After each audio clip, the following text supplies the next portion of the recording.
Okay, hi everyone, all those Marxist-Leninists out there, and today is the first day of my vacation, and it's gonna last 2 months because I'm a teacher, and in the mornings I'm going to translate the lectures by the Red University and the Workers' Academy Fund for you. Yeah, contact me in the commentaries below the videos, and say things that you like. And yeah, okay. So this lecture is called "Economics and Economic Theory of Marxism" by Viktor Ivanovich Galko. So Viktor Galko. He's a candidate of economic sciences, Red University, 18th of October 2023.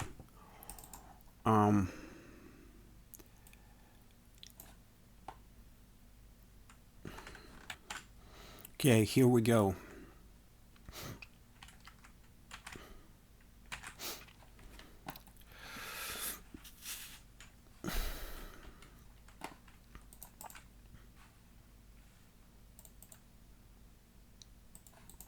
The Red University.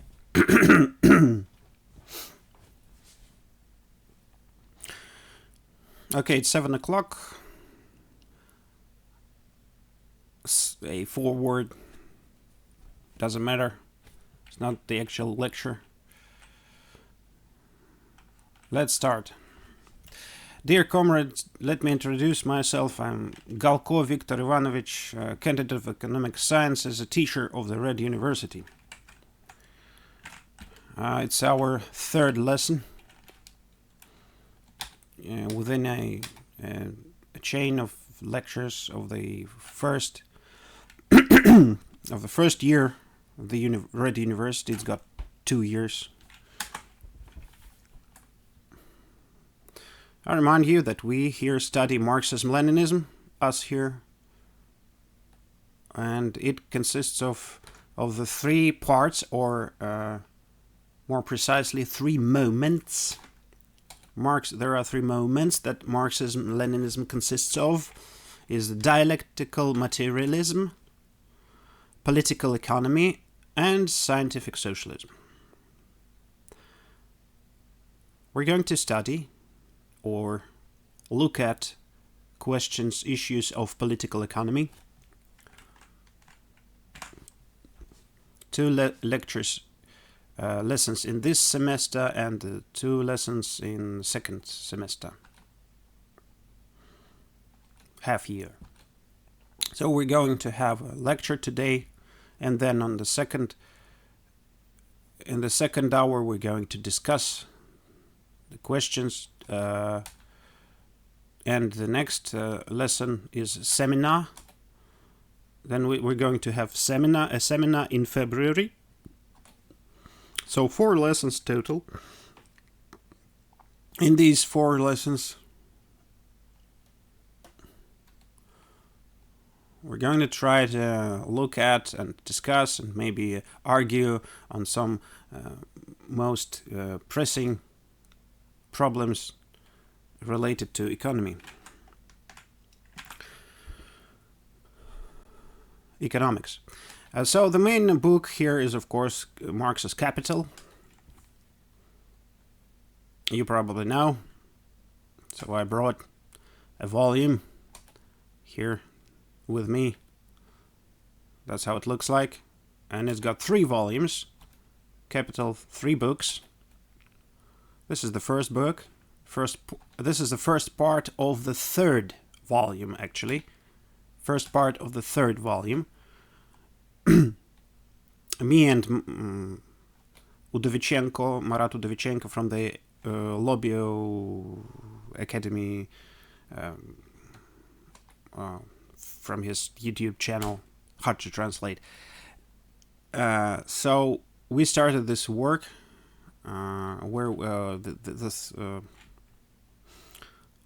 these lectures where we discuss Marx's Capital. We read and discuss Marx's Capital there. So it's on his channel, this discussion. And so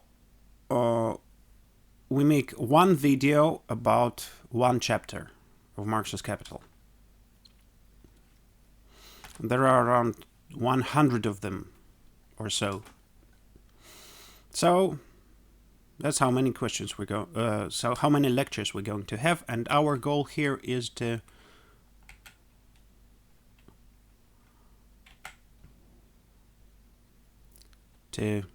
look at the most pressing matters. Why am I saying all this? Because after we finish the first year of the Red University, you become to listen to lectures of the second year, and you start studying Marxism-Leninism by yourself, on your own. And the main works here are first and foremost the Science of Logic, Hegel's The Science of Logic, and then Marx's Capital, and Lenin's works, and modern Marxists, modern scientists. So that's how the things are going to be. That's a small introduction, a small... Oh, so, okay, political economy. Whether you like it or not, we have to say some things about main concepts and main transitions between categories, Hegel's categories, dialectical ones. And probably this will be boring, you know,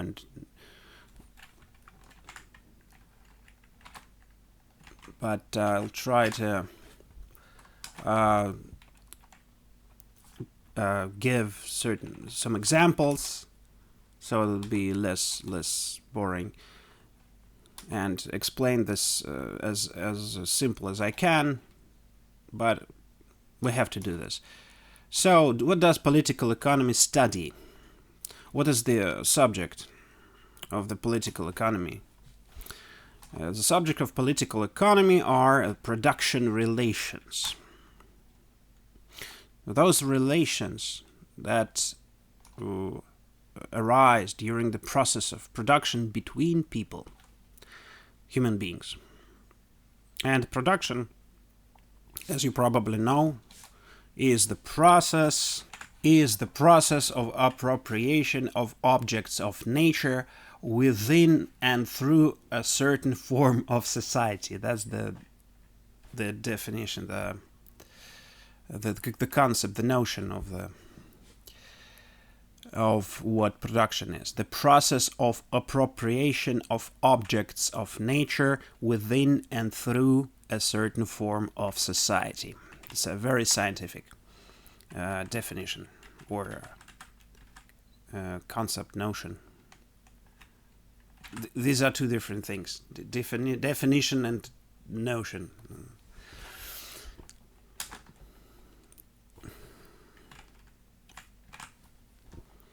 Yeah. Of what is a certain form of society? What's a form of society? That's the system. It's the system of production relations in a society. That's what we're talking about here. So what is the So what is the differentiation of the concept here? We've got certain technological relations, and the rest they don't concern us. Political economy looks at production relations. So the history of the humanity knows 5 ways of production and 5 systems of production relations accordingly. Three of them are history. This is a primitive communal method of production. Slave ownership, slavery, slave ownership is the second, and feudalism is the third, and they're all history today. And today we have only got two: is capitalist method of production and communist method of production. So, in short, capitalism and communism. That are struggling each other and trying to decide which one's gonna win.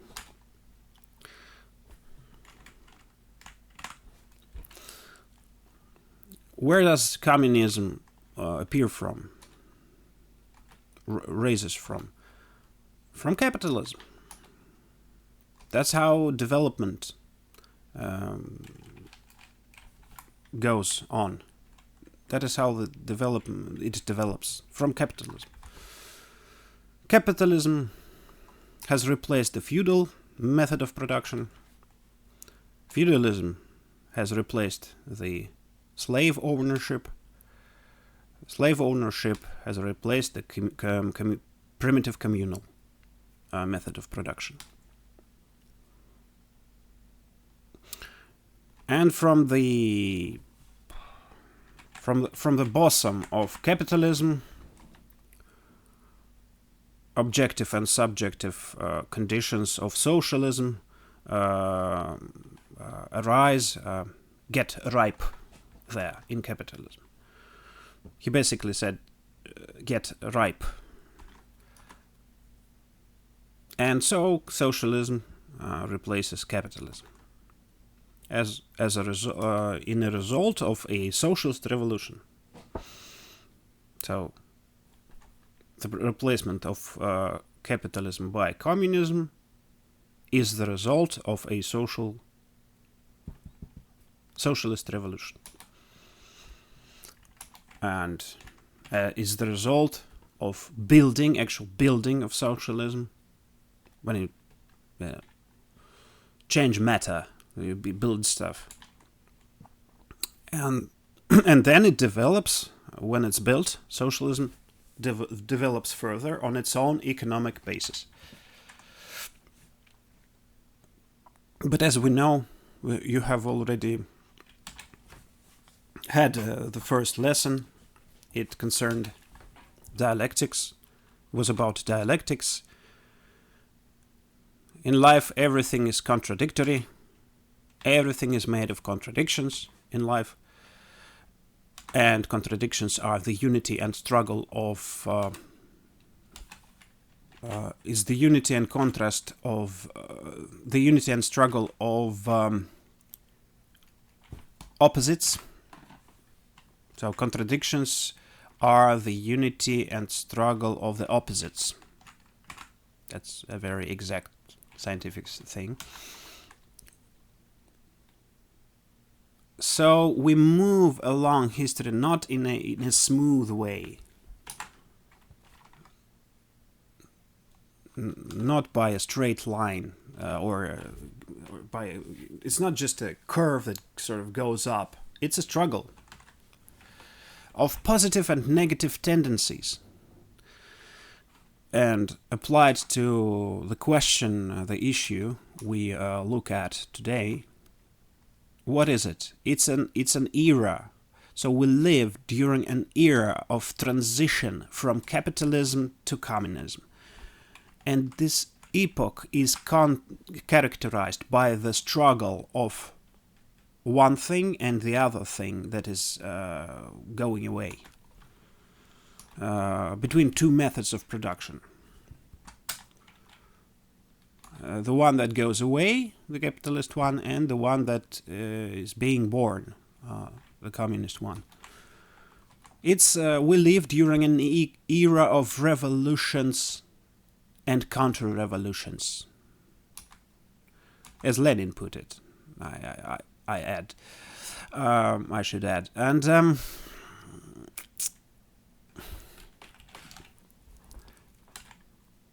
And looking at our own country, we had a revolution of 1917, then counter-revolution of 1961, and then we got back to the old method of production, capitalist one.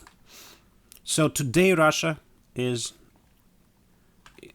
part of the within the part of the capitalist part of the world. So,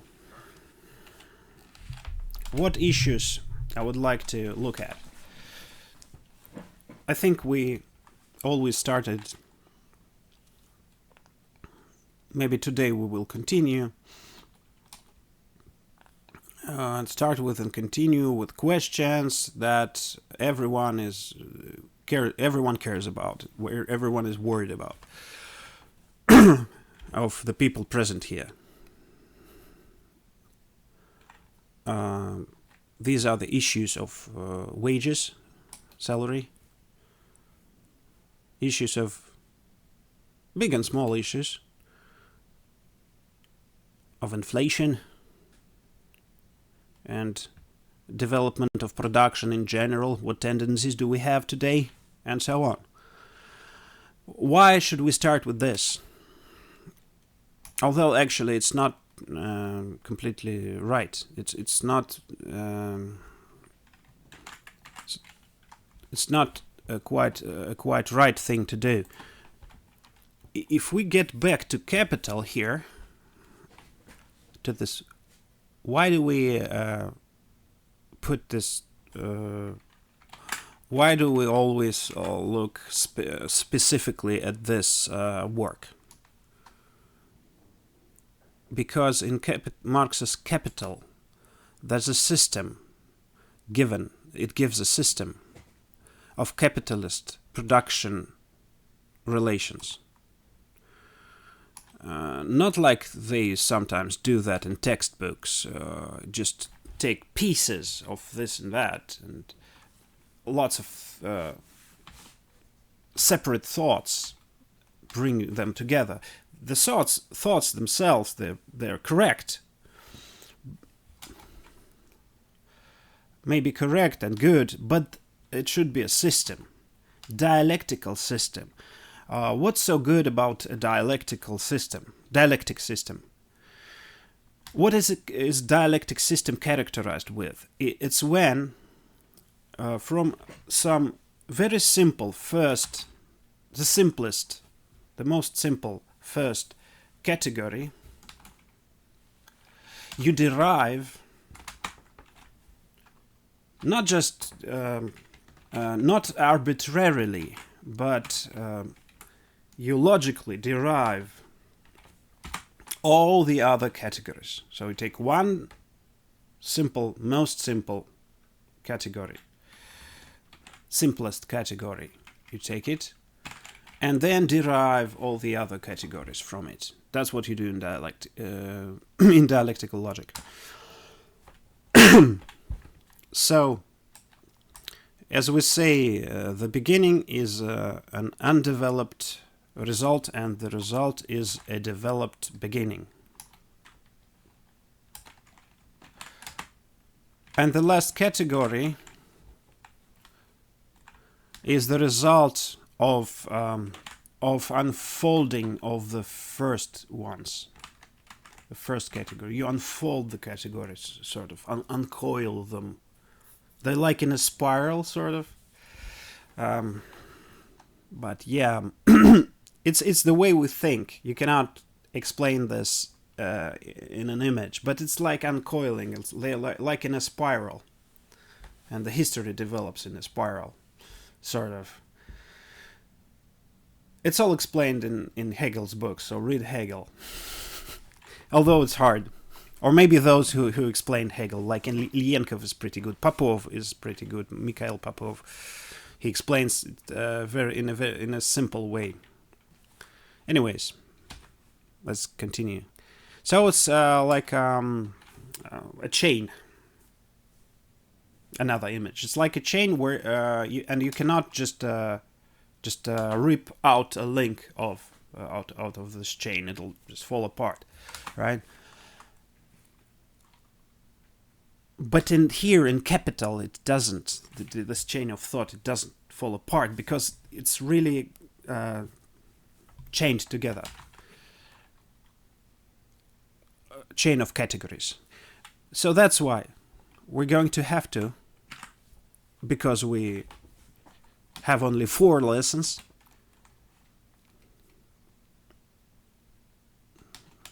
to look at separate most important issues. I consider most important, and I'm going to explain where they come from, where they are developed, derived from, and where the chain goes further. Which way the chain goes further? Which way do they develop further? And what is on the surface? What do we see on the surface when we look at the issue? So it's one of the issues that concerns everyone, probably. It's the issue of wages, right? Salary. But first of all, before we speak about this, we should understand what salary is, what wages are.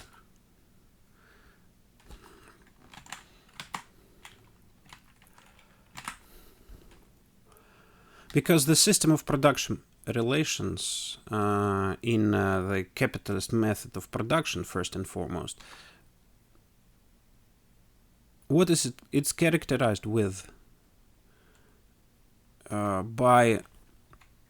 it's characterized by the fact that it has external phenomena, external phenomena, and it's got essence, right? So something on the surface, on the outside, and the core stuff, like the essence. And what is on the surface, things on the surface, usually contradict to things that are within the essence, to the essence. And there's a lot of examples in life for that, in our life. The simplest example is, we know that Earth goes around the sun, right? Or the sun goes right. Or the sun goes around Earth. It depends which point you look from or at. No. If we look at the surface, so if on a sunny day we come outside for a walk and we'll just stand there for half an hour and maybe speak to each other and just watch, we will see that the sun goes around the earth, actually. Right? Sun goes around the earth. That's the surface of things. Although we're all progressive and well-developed people, and we understand that it's not true. That it's the surface of relations. But in the essence is completely different. Vice versa, Earth goes around the sun. But to dig down to this truth, to the verity, we must make certain thought process. Same thing here. We've got lots of superficial economic relations that contradict to what is in the essence. And our goal is to find verity. And verity is one. There are lots of opinions, million opinions. But verity is one. As we know, Verity is the correspondence of the concept to the object. Verity is the correspondence of the concept to the object, or a concept to an object. Because there are many concepts and objects, obviously. So, on the surface, superficially, on the surface of economic relations, what is salary? What does it represent? So, what kind of object is it?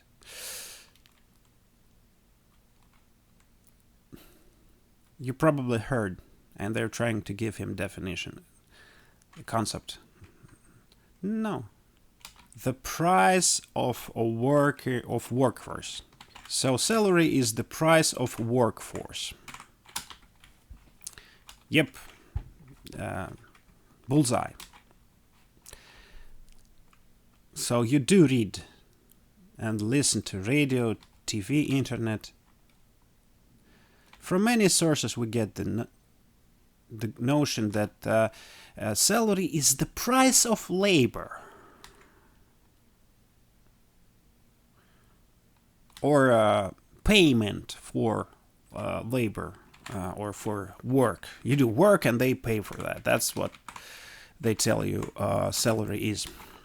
Right? But let us think. Payment for labor. Right? Price of labor.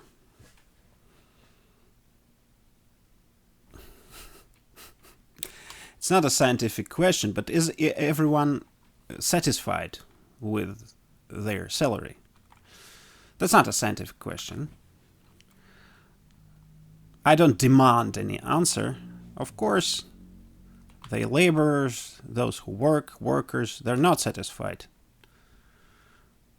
Not satisfied. Not just not satisfied, but if you look at its size of the salary, there's such that it only allows the majority of laborers, of workers to meet the ends, to get by.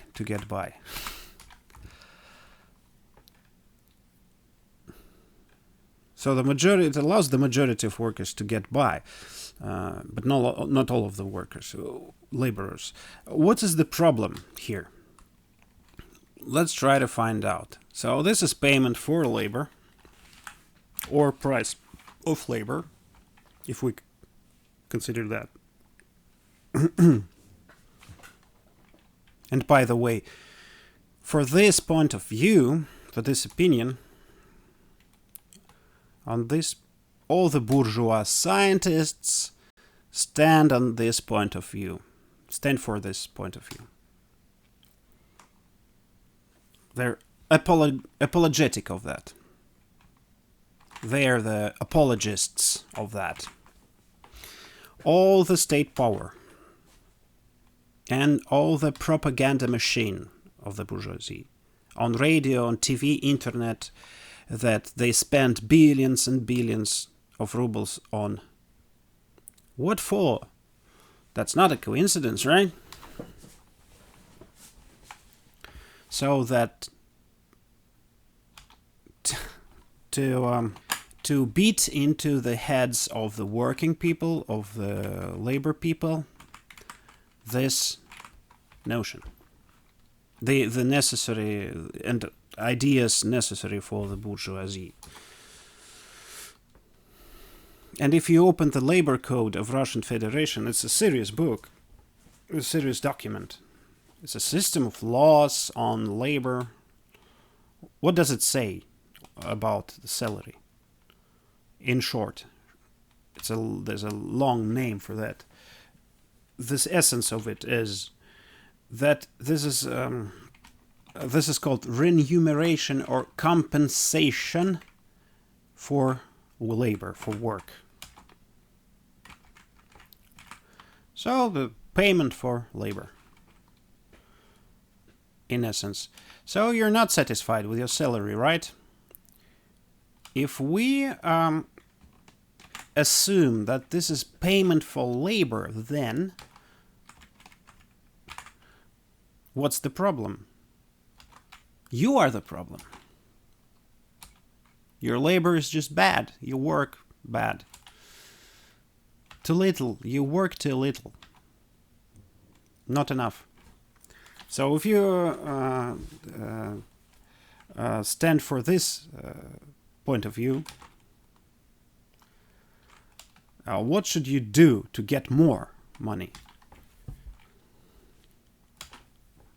Make more labor, so work more. You get more money. For 8 hours, according to labor code, 8 hours, 40-hour working week, 8 hours a day. So it's not enough for you to get by. You have to work more. Go to a night shift, additional work, side jobs, do side jobs, taxi, or unload railway cars, anything, write computer programming, and so on. Deliver pizza, etc., etc., etc. So you work and work, and you get weird thoughts that this is still not enough. And then you get sick,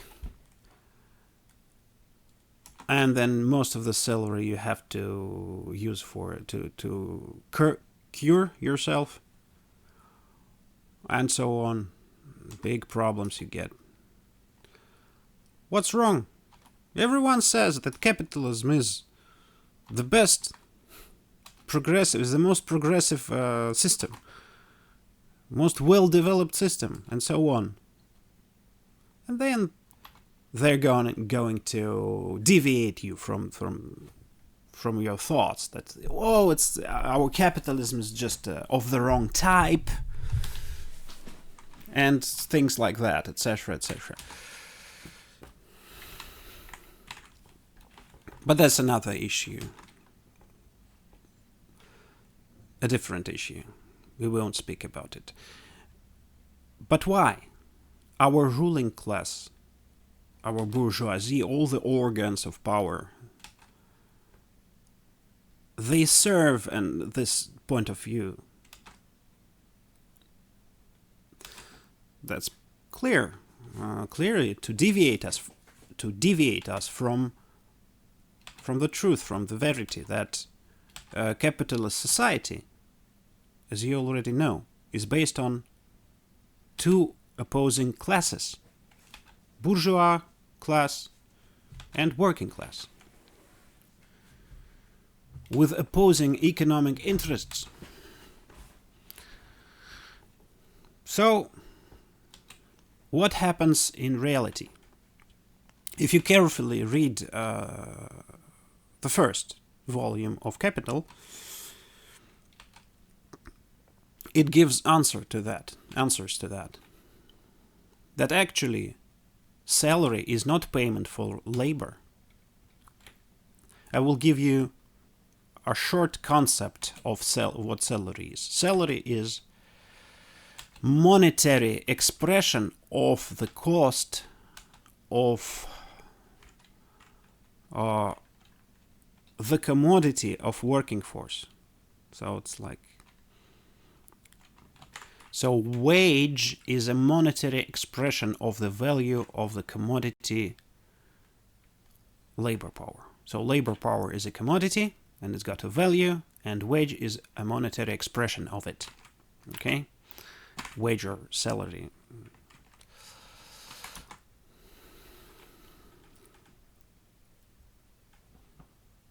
Repeat. So let's analyze this. What do workers actually sell when they come to be hired by a capitalist? Time? Workforce? Yes, workforce is correct. So we must prove that. Not just say that as an opinion. Exactly right, we have to prove that. The proof is here, in Capital. And we will try give a short version of the proof here. Because the whole book, Capital, is proof of that. So wages is payment for labor, or the price of labor. Well, first of all, there is a logical contradiction. What is price? There's a logical contradiction here because the price is monetary expression of the value of a commodity. And what is the cost of commodity?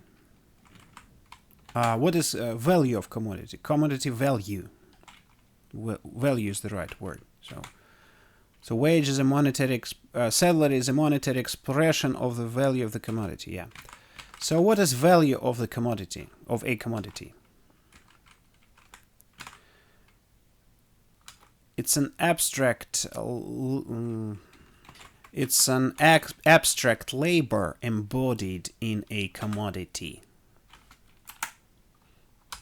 That's what value is. Abstract labor embodied in a commodity. That's Marx for you guys.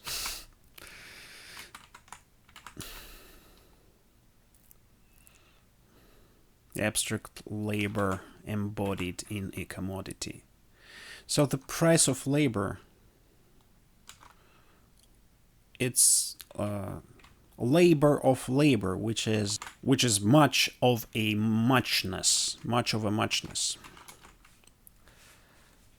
This is a simple logical mistake.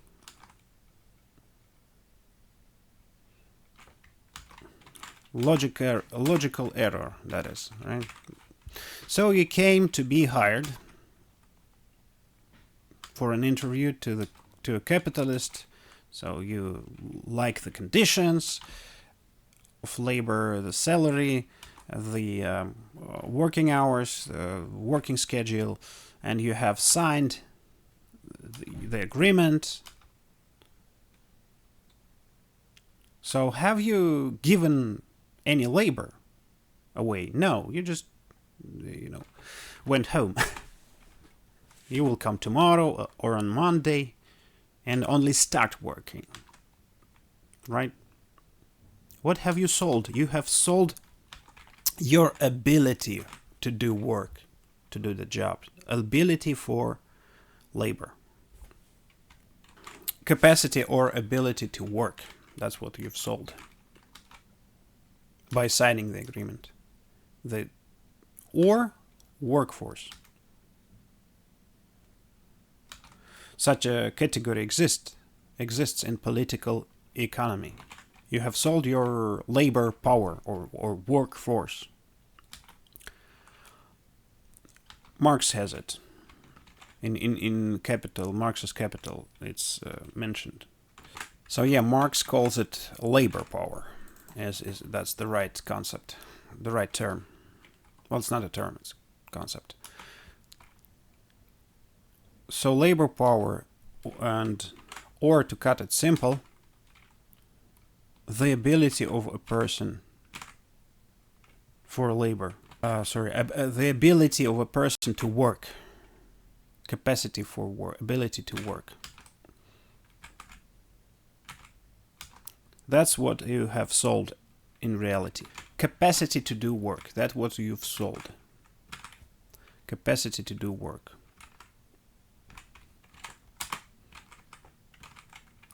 And the capitalist had bought it from you.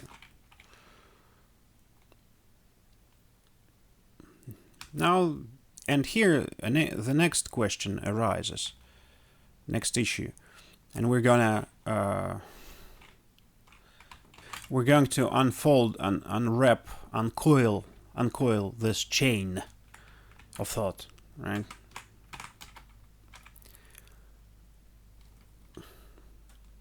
Well, you have sold your labor power. That's clearly you need to do that to be able to eat. Get clothes and provide for your family and so on.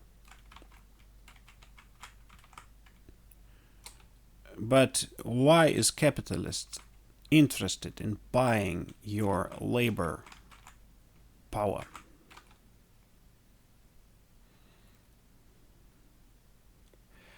What's the goal of capitalism? To get income. To get profit, right? Profit. So, between the purchase of labor power by a capitalist and profit, there is a certain connection, some connection. We can see that. So we should analyze this link, this connection. Now. And we should start from the very beginning again. To the first volume of Marx's Capital. Again, I remind you that what salary is. It's a monetary expression. Wage is a monetary expression of the value of the commodity labor power.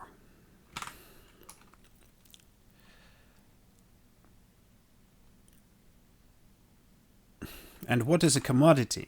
And commodity is a product of labor intended for exchange. So that's the general, more general understanding. It's not because the Wikipedia says that it's offered as a product for general sale on the market, but generally it's a product intended for exchange. Before you sell it on the market, so it's already a commodity. Even, you know.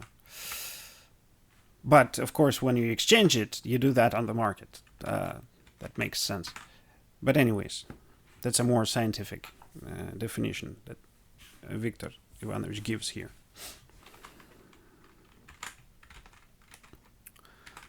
It's Marx.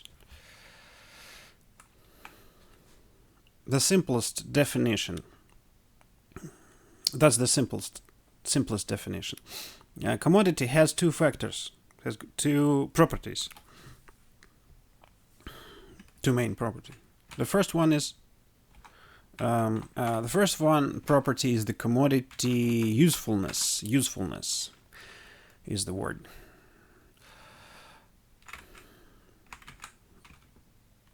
Okay, I've looked this thing up in the Capital, and the Capital calls it not usefulness but utility. So the first property of a commodity is its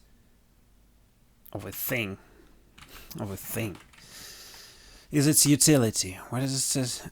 Yes, sure. It says about. First, it explains a thing, not a commodity. Yeah, but.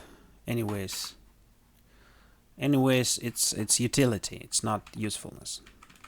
Probably the same. Almost synonyms, I think. Anyways, so utility is the first property of commodity. It's a thing that has certain useful properties, and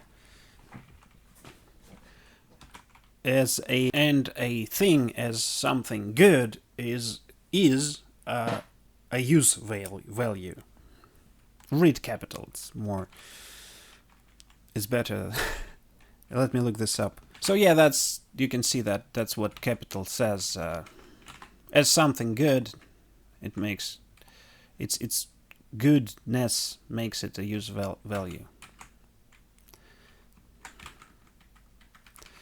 Anyways, it's hard to translate, really, really high.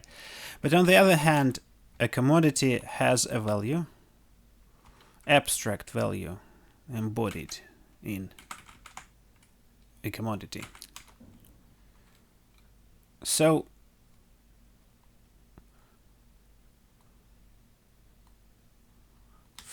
here we get back from capitalism to commodity production.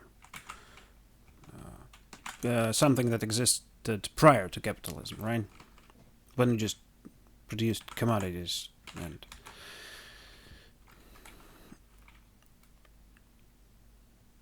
so there are producers of the commodities. They produce commodity not for themselves. If they produce commodities for themselves, for their own use, this is called primitive economy or subsistence production, aka subsistence production. So primitive economy. When you consume what you produce or you use what you produce. But when they produce commodity to exchange for exchange on a market, then the product of labor gets this economical form of a commodity, and the one who buys a commodities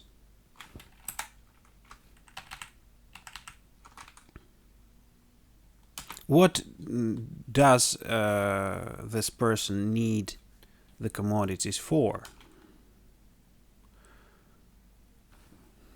You buy something in a shop, for instance. How it is useful to you? It's useful to you by its use value, by its use value. That's why you need it. What is use value? Use value is the property of a commodity of satisfying certain human needs, right?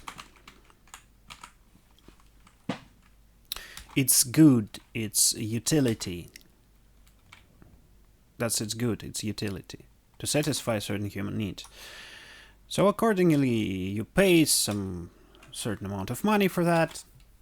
So what I mean is, work for labor power within capitalism, the conditions of capitalism, acquires the form of a commodity, sort of turns into a commodity. Yeah? So it's got both use value and value. So this value is a different thing from use value, right?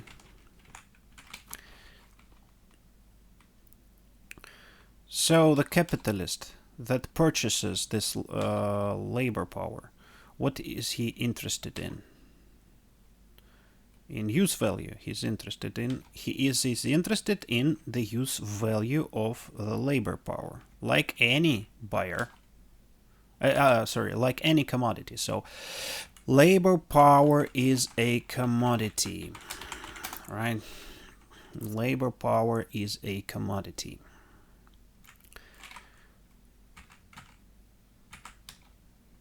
So capitalist goes to a shop, bought some bread, he has to eat, he buys a car, anything. But in this case, he buys labor power.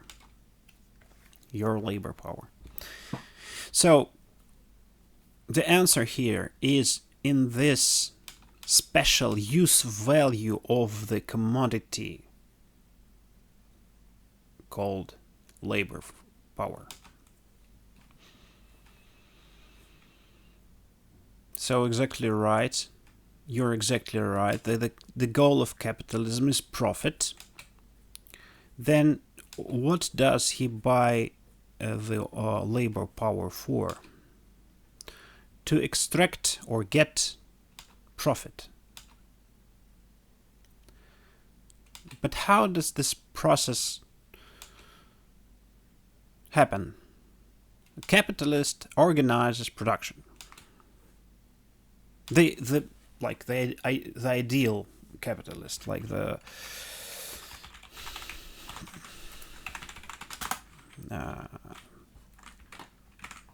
like a proper capitalist, right? We're not speaking about any improper capitalism. That's not our thing. Let's consider that there exist certain capitalists that are so great who organize production. Let's assume they exist. A capitalist production. So on one hand, he buys the means of production, which is equipment, on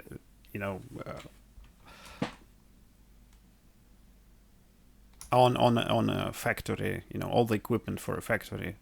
He organizes production.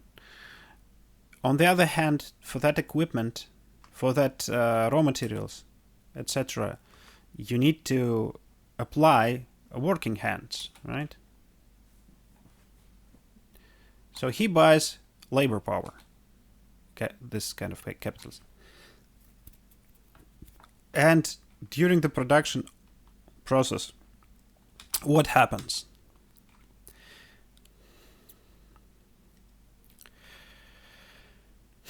So again, we should the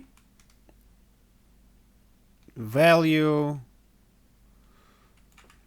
Again, I remind you that the use value of a commodity is its property of satisfying certain human needs. So what is the need of a capitalist? To get income. So the consumption of labor force, the consumption of labor force, not literally, but figuratively, what is it?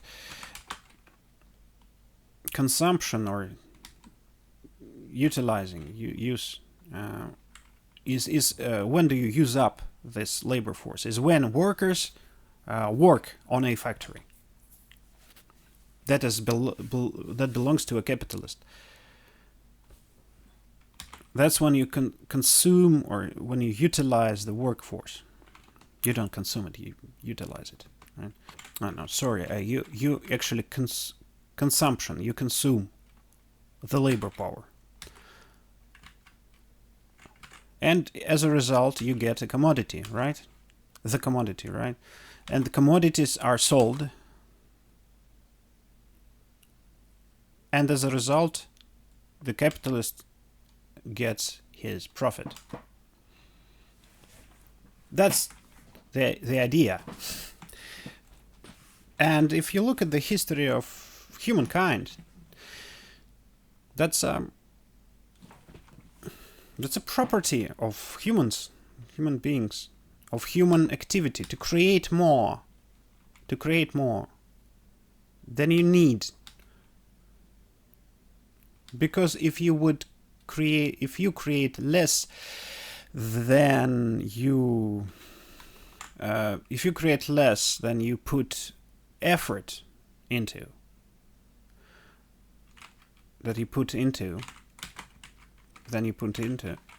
you wouldn't survive a day. So yeah, you ought to get more calories than you spend. Otherwise you won't survive. So that's just a human property of a human being to do that. And so it's projected on the production too. That's what a person does in production. And people. There's lots of people usually who... It's a system of production, right? Method of production.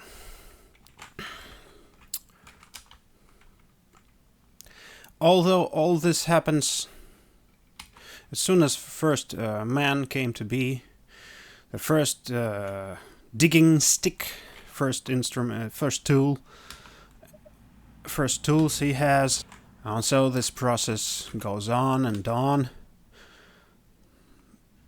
But it happens in different economic forms. the primitive communal method of production, slave ownership, feudalism. We'll leave that aside. But during capitalism, that's how it happens, how I've explained. So human labor power has this surprising property to create more than it costs. It creates more than it costs. So a next question arises. So it has created more than it costs, than its value is, right? Whom does it belong to? This excess that is created. Excess.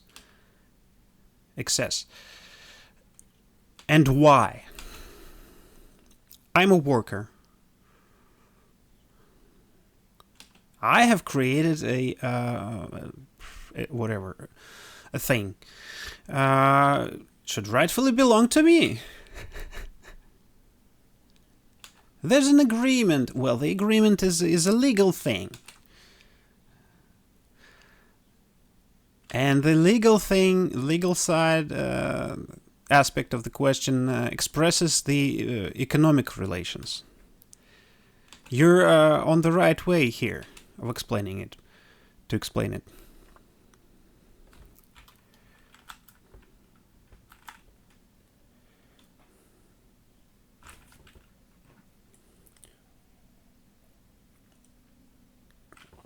Is it your commodity?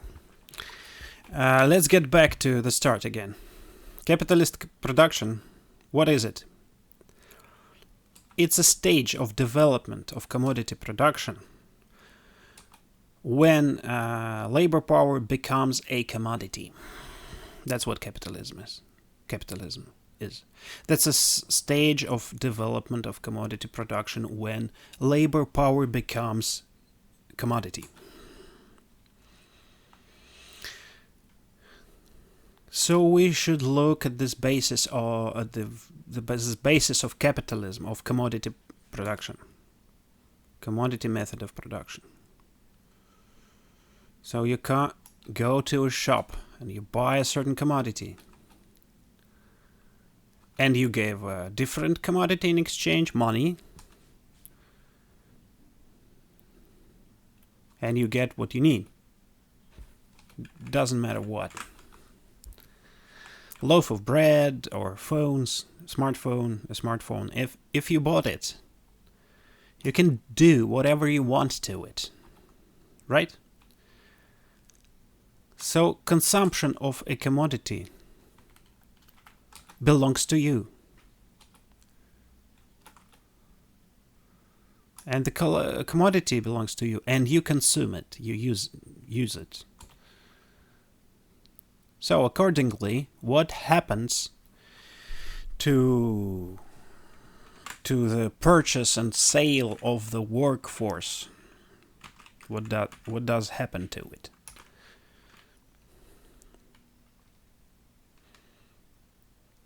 Because workforce is a special commodity, special kind of commodity, because the carrier, the bearer of the labor power is, unlike any other commodity, is a living human being. Living human being is the carrier, the bearer of the labor power. A being, human being. So the workforce, the labor power, is sold for a certain time. You cannot completely sell it because you're a living being. So it's sold for a certain time. So legally it's clear. You sign an agreement that stipulates that you should do this and that, and it's signed. But what is the economic essence of it? The labor power, you sort of rent it, right? This commodity, labor power, for a certain time. But this time, a capitalist uses the workforce at his own will, in his interests. It belongs to him for this time, for this period of time. And this is a technicality. Of course, you need time. A human being needs time to rest, to restore his force, his powers, and then get back to the capitalist and continue working. So, for a time, they buy this labor power. And within this time, he works for the capitalist. So accordingly, the commodities that are produced on factories belonging to a capitalist are using the equipment and raw materials that belong to the capitalist. Of course, not to a working person. So that's the second characteristic of capitalism.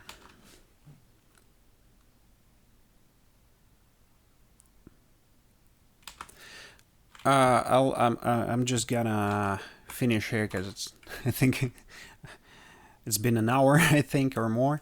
So yeah, next part tomorrow. This is really hard to interpret, to translate, because it's political economy. It's got lots of not just terms but concepts here, definitions, very strict scientific definitions. I always have many words I have to look up in the dictionary and so on. And it's like 25 minutes of the actual lecture, and it's like an hour or more over here. Sorry for that, but yeah, it'll get better in a year or two, I hope. It's definitely useful for me. I hope it's been useful for you. And yeah, see you next time. Bye.